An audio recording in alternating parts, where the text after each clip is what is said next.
दोस्तों, भीमापुर गांव में एक पुराना हवेली था जहाँ पे एक चुड़ैल का वास था। जो भी आदमी रात के समय में उस हवेली के आसपास में गुजरता था, वो चुड़ैल उसको अपना शिकार बनाती थी और वो उनको लेके कहीं अनजान जगह पे ले जाती थी। इसीलिए सूरज डूबने के बाद उस हवेली के आसपास में कोई भी नहीं गुजरता है। ये सब हद से बाहर जाने के बाद गांव लोग खुद में एक सभा रखते हैं जहाँ पे जमींदार बहुत ही चिंतित रहता है।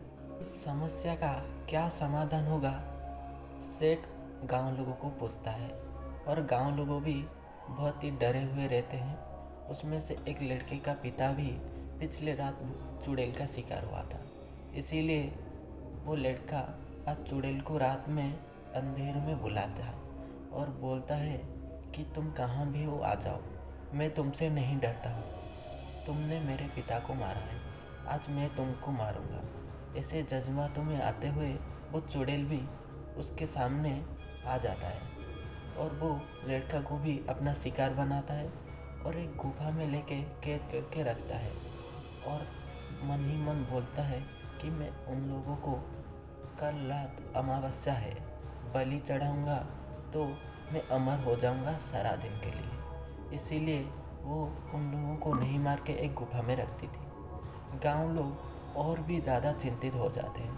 अब तो ये समस्या हद से भी बाहर होने लगता है। इसीलिए सेठ एक गांव वाले को बोलता है, तुम जंगल में जो तांत्रिक रहता है वो तांत्रिक बाबा को जाके गांव में लेकर आओ और उनको गांव में जो कुछ भी हो रहा है इसके बारे में बताओ। और गांव वाले भी ये बात मानते हैं और सेठ को ये बात मानकर एक गांव वाला अगले दिन जंगल में एक गांव वाला सेठ के कहने पर तांत्रिक बाबा के पास जाता है और जाते ही देखता है बाबा ध्यान में बैठे हुए थे।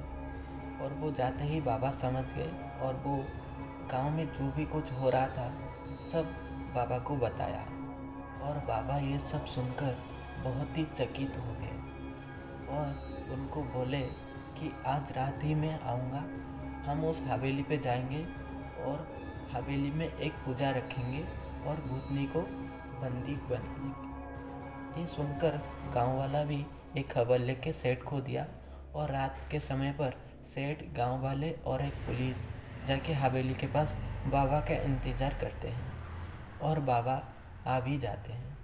और बाबा आके देखते हैं कि उस हवेली पे तो कोई भी नहीं है, चुड़ैल भी नहीं है, कि जो भी लोगों को वो बंधक बनाई थी वो सब भी नहीं है।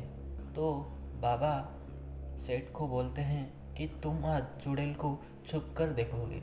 वो चुड़ैल रात को लोगों को शिकार बना के कहाँ पे लेके जाता है। तो ये बात सुनकर सेठ को थोड़ा डर लगता था, फिर भी सेठ बोला ठीक है, मैं आज देखूंगा और उस चुड़ैल का पीछा करूंगा, क्योंकि वो गांव का जमींदार था, गांव का सारा भार उस पे था, तो वो उसमें कुछ इनकार भी कर नहीं सकता।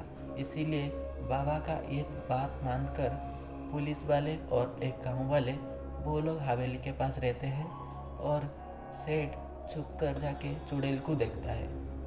चुड़ैल रात में आता है और देखता है कि आज गांव के बाहर कोई भी नहीं घूमता है, सबका दरवाज़ा बंद रहता है। तभी वो निराश होकर चले जाता है। उसी के पीछे पीछे गांव का सेठ जो छुपा हुआ था वो भी आने लगता है और वो चुड़ैल का पीछा करता है।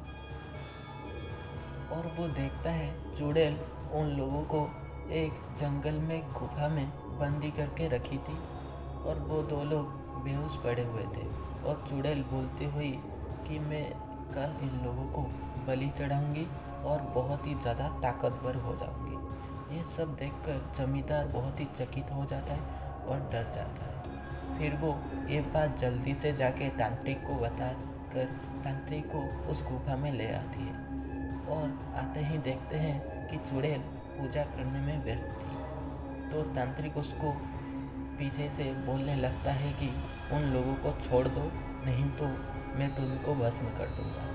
चुड़ैल तांत्रिक का बात ना सुनकर भी वो पूजा करने लगती है। तो फिर तांत्रिक गुस्से में आके चुड़ैल को वहीं पे भस्म कर देता है। तो उस दिन के बाद गांव में सब हंसी खुशी से रहते हैं और उस गांव में अब कोई भी रात को मारा नहीं जाता कि कोई भूतनी का शिकार